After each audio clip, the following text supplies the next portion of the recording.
Hey, how's it? So last week I released part 1 of the infrastructure video. I ended up talking so much that it was super long, so I decided, you know what, let me just split it up into 2 videos. So now this is part 2, right?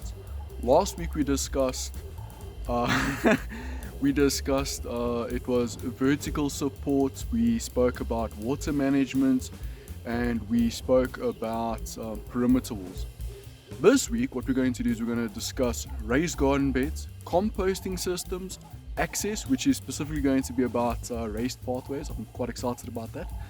And we are also going to discuss, did I say composting systems? There's something that I'm forgetting. Oh yeah, climate control, hothouses and stuff. So, and there'll be a few honourable mentions at the end. So if you didn't watch part 1, I recommend you check that out. However, it's not necessary to understand what's going on in this video. So yeah, without further ado, let's jump into it and get into the video. You can even direct the flow of water in your yard, maybe not with digging stuff up or putting rocks down, but you can do it with other infrastructure, right? So this brings me on to the next thing, raised garden beds. You can strategically place raised garden beds or anything else to offer resistance to the flow of water so that you can direct it to wherever you want it. So it's like a little bit of a twofold, you know? So that's pretty much what I want to talk about with water reticulation. So with garden beds, right? Raised garden beds. They can be pricey. I've just made this with pallet wood that we had lying around and a few rocks on the tallest spot. The soil that I have here is actually from one of the neighbors that was busy doing some renovations. So I got that for free, which is nice. But if you don't have that luxury and maybe you have a little bit of money around, then you can always go for raised garden beds, maybe some like really nice fabricated stuff. There's some really nice things available, but there's just a few considerations. Raised garden beds aren't necessary, you don't have to have them, but potentially it is going to be the best solution for your issue. So let's say your ground, you can't really cultivate in it. Maybe it's just like super clay soil, or maybe you're like on the coast and it's super permeable. Maybe it drains very quickly because it's just sand. Potentially it's contaminated, maybe I don't know, through like oil spills or plastics or maybe heavy metals or whatever it is. For some other odd reason your soil is contaminated and you can't plant in it, then a raised garden bed is going to be your best bet. Alternatively, I mentioned just now as well with injuries and age and stuff. Maybe you have a bad back, maybe you had a back injury, a broken back or whatever, maybe you're a little bit elderly, maybe you have a bit of a bad back and you don't want to be bending down the whole time, then a raised garden bed could really help you not just enjoy the experience but actually could save your back a little bit. And it's really something that I've had to think about a little bit with recent events. So that's really what you want to consider. Now, with a raised garden bed, you don't specifically need a 600mm or 12-inch deep garden bed to garden in. If you have very deep-rooted crops that you want to grow, yes, maybe it's going to be your best solution. But if you're only growing like salad greens and stuff, maybe that only has like a 200mm deep root structure, you don't need 600mm of soil. So just go for something short. I mean, like here, I'm growing sunflowers. Although this does obviously go all the way down, so they're able to take up nutrients and everything from the natural ground that is available. So a little bit of a different situation that I have here. But you don't necessarily, what I'm trying to say is you don't specifically need a very deep raised garden bed. It might be a solution, but maybe you do just need like a 200mm deep raised bed. Maybe you only need 300mm, 400mm, whatever. It's so dependent on what your objectives are in the garden, what you're trying to do. But raised garden beds is really a piece of infrastructure that you want in place in the beginning so that you can then grow stuff around. And if you do go for something that's quite deep, try and grow like anything that climbs out of it so that it doesn't take up that valuable real estate. And if you do have a bad back, even if you just want to like chill a little bit in your garden, if you have like a nice ledge to sit on, that could also be quite lekker. I mean, busy gooing some stuff in the soil, busy drinking a coffee, busy chilling on your raised garden bed. I don't know, it sounds like a vibe, you know? another piece of infrastructure that I want to discuss is pathways. So you can have it as, essentially pathways is all about access, right? Now, it doesn't have to be infrastructure. It could just be a place that you normally walk on. It's maybe a little bit compacted or whatever. Maybe there's more mulch, maybe a thicker mulch, a more sturdy type of mulch, gravel, rocks, or whatever. But there's something that I realized, right? So this past season, you guys hopefully checked out my butternut video, and you know what happened with my butternuts. They took over a lot of my yard here. And the problem is, we had a lot of fruit flies, right? With all of these butternut vines that grew all over the place, I could not go through and inspect the butternuts. I could not check the plants out properly. I couldn't protect the butternuts from the fruit flies. A lot of the stuff that I harvested I had to compost because unfortunately the fruit flies got to them before I could. And the other thing is, when I needed to water this back area, I couldn't get to it. So I couldn't water it effectively. I basically pointed my hose pipe and I prayed. So it's a bit of a, you don't really want to do that. You want to know for certain that something's actually happening and what you're doing is effective. And I thought to myself, man, if I had some way to walk over these butternuts without damaging, that would be perfect. So something that I really thought about is like a raised pathway. So essentially what you would have is, it doesn't have to be like super engineered or anything, but I'll discuss it just now. Essentially you just want something that's a little bit raised to afford vines or anything that sprawls on the ground to grow under. Then this raised pathway is what you would then use for access. It's essentially a bridge, but you're not spanning over a water body, you're spanning over crops. And now if you do end up engineering it, right, to make it nice and sturdy, and maybe you've got some nice posts in there, maybe you've got a nice thick plank support over it, you could make it wide enough, right, that not only can you walk over it comfortably with potentially a wheelbarrow, depending on your situation, but then you could maybe put pots, like containers on there, like on the edge, because this way then you're essentially doubling up part of your growing area. You've got a pathway, you're growing crops in a line on this pathway, and then you're growing crops underneath the pathway. Obviously the pathway can't be so large that it then shades everything out that's growing underneath it. It still needs to afford the opportunity for light to penetrate into it so that everything still grows. But at least this way you have access. You don't have to worry about the vines and stuff. And the nice application is if you have like a part of your yard that's just there for nothing and nothing's going on, and you've maybe been thinking about planting a whole bunch of squash there, you could literally go nuts. You could grow tons of butternuts, pumpkin, whatever in there, have these little makeshift raised pathway structures that goes over it. Then at least you have access there. Everything is sprawling. You can inspect everything. You can water everything as needed. So I just thought it was a very interesting idea. Something that I'd like to try and apply in the future. But with what I have planned for my butternuts, that's not going to be a problem. But maybe if I want like a watermelon patch or a pumpkin patch, then maybe I'll relook at this. But I think it's just something to keep in mind. Okay, the next piece of infrastructure that I want to talk about is actually composting systems. So I have a video where I talk about my experience with compost. If you want a little bit more information, I recommend you check that out. There's a lot of good stuff in there. But I just want to mention that with composting, it doesn't have to involve infrastructure. So hot composting, cold composting, trench composting, especially trench composting, you don't specifically need infrastructure. It just helps to neaten the space. I mean, I've got these two bins here. I've got the other one over there as well. The stuff was just lying around. It will look kind of bad, in a small yard. But you don't have to have it. But if you do have it, it really helps. So with composting systems, right? Even like if you're trying to make leaf mold or whatever, I've seen some people, they'll use like a cattle panel fence. They'll essentially put it into a cylinder. Maybe they'll raise it up, and they'll put like a tarp on top. The nice thing is then, because it's a cattle panel fence, it has a lot of holes in it, so aeration really doesn't become a problem. It's really nice. It has a bit of an interesting aesthetic. But if you don't do that, even just like what I have here, 3 pallets arranged into a box. I didn't even use nails or screws.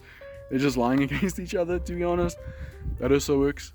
Or if you do have some spare bucks and maybe you want to try specifically hot composting, maybe you're dealing with like a lot of weeds or potential pest issues or disease issues, then you really want to do hot composting, then go for like something store-bought. I mean, that's not really expensive if you've got the money at least. I think they set us back like $600. It's nice and cheap. It has like a little bit of an access hatch here in front that you can just grab everything from. But the nice thing is with this is you can then grow stuff around it, so that's really cool. And again, like with water reticulation, I'm not going to mention again, but you can then use this stuff to again redirect the flow of stuff. But with composting systems, really it doesn't have to be infrastructure heavy, but it can help. Then the last piece, or the second last item of composting, is vermicomposting. All that is you have a worm colony in either a single tub or a multi-tiered tub system. Typically you'd want to put that in a spot that doesn't get direct sun. You don't want to cook the worms. That's really quite nice. But all these composting systems that I've mentioned now, the benefit to those is it doesn't have to take up, like what I'm doing here, it doesn't have to take up garden space. You could do it like, it could be like what I have here. So this is actually sitting on concrete, on a concrete surface bed, right? Like a little apron slab that I have. So the nice thing with composting systems, even vermicomposting, you can then use it, or you can position it where you can't really garden. No, if you had a container garden, but I'm not going to mention it. I already did, I suppose. But the nice thing is with these sort of systems is you can put them in areas that you can't really do in-ground gardening in. So it's just another way to utilize your space effectively. The last type of composting system that I want to just discuss is an in-ground worm bin. It's something that I really want to try. Now, just before I talk about what that is, if you've been trench composting, right, I recommend then putting your in-ground worm bin wherever you've been trench composting. Here's the reason.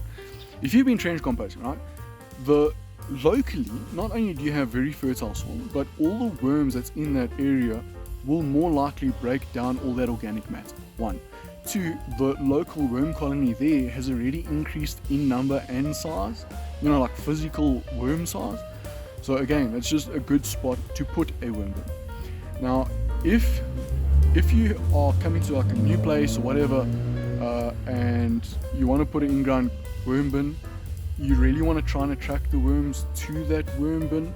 So if you put it in a spot that's been severely neglected, it's very compacted, there's no organic matter in there originally, you're really going to struggle to get the worm colony going, right? So whatever you do, you really want to try and position your worm bin in a place where you already have a lot of worms. So all a worm bin is, dig a hole, you take like a 20-liter bucket or something, preferably with a lid, drill some holes in the side, and then you put this directly into the ground. What this is going to give you is a spot for you to then take all this organic matter, kitchen waste, yard waste, whatever it is, put it in the bin itself, and then all the local worms that's in your yard, in your garden, even a raised garden bed, this is an option, will then migrate to and from this worm bin to break down that matter and create worm castings that you can then harvest at a later stage. Okay, and now the last piece of infrastructure that I want to talk about is climate control. Okay, so everyone knows about greenhouses, right? But they cost, again, if you can't build it yourself, then you're gonna have to buy something pre-bought, which could really set you back quite a bit of cash. So what I've done, right, I've just tried to create a little hothouse here. Again, this is just made out of pallets that I had, some old plastics and stuff that I draped over. It's looking a little bit worse for wear, so I didn't position it very well. So whatever you do, position it properly, put it in, make sure that it gets a lot of sun, and that it is able to ventilate either by itself, or you, like what I've done here, is just have like a flap or a window or a door to then ventilate it. If it's a very large greenhouse that you have, then you really want to try and ventilate it with like a stationary fan or something, just to help to circulate the air. And the last piece of sort of like climate control infrastructure that I want to talk about is a hoop house. So really it's very, very similar to a greenhouse. But the nice thing with a hoop house, right? So obviously you've got like a hoop, right? But the nice thing with the hoop house is they're typically much smaller, a little bit cheaper because it's I see a lot of people, they use like PVC pipes, they string it around and they put like a little bit of agricultural fleece or like a plastic membrane over it. It really helps to extend the season in the colder months. But the nice thing is it's easy to disassemble, right? It's easy to then take that membrane off, and then let's say it gets very hot, then you can put like a shade cloth over. If you got like a lot of pest pressure, then you can put an insect netting over. So I think that a hoop house is a little bit more flexible than a greenhouse. You know, like with a greenhouse, you'll really try and focus on, because there's just a stable environment, right? You'll really focus more on seed germination and all that sort of stuff. But at least with a hoop house, you can actually actively grow in it. I'm not saying you can't grow in a greenhouse. Yes, you can. A lot of people do. But I think there's just a little bit more flexibility, a little bit more accessible for, you know, using a hoop house. So I really thought I'd mention it, and I actually want to build a garden bed specifically with a hoop house on it for this, so that I can grow lettuces and brassicas in the summer, and then I can try and grow like hot crops in the winter, because growing brassicas and stuff in the winter here doesn't seem to be a problem. I've got some pretty nice looking broccoli, but growing tomatoes and peppers is a bit of a challenge in winter. So if I can try and extend the season and have that sort of flexibility, that would be really nice. So a hoop house is really going to be the solution to my problem. So another way to sort of control the climate, but in a very cost effective way, you can see how I've got all these little mini greenhouse bottles. All that I did is I've used these to help germinate seeds in. It's a weed, you can die. And this works really nice in cold climates, or maybe it's winter or the start of spring. Just something effective, like, or something small, cheap and nasty like this can be effective. At the end of the day, all you're trying to do is control the climate, make it a bit of a more stable environment, and I find that these work pretty well across the board. So I just want to quickly touch on a few honorable mentions. Storage, right? Everyone needs a place to store all their stuff, so you need like some form of a shed, somewhere to store all of your equipment, all of your materials and stuff. And if it's a nice cool dry environment, then it's also a nice place to be able to cure all of your crops. So herbs, chilies, squash, onions, garlic, that sort of stuff. If it's a nice ventilated cold dry place, it really becomes then multifunctional. So that's a really nice thing to have. Then lighting, it's infrastructure, right? You put in all this hard work in the daylight hours to get your garden up to scratch and all that sort of stuff. Maybe you're thinking a little bit about aesthetics and it looks super rad. You know, an accent light here and there, maybe a strip lights or whatever, could brighten up the space. You can then enjoy it in the evenings, have a braai outside with your mates or whatever, eat supper outside. I don't know, I think it's a cool idea. I really want to get some lighting in.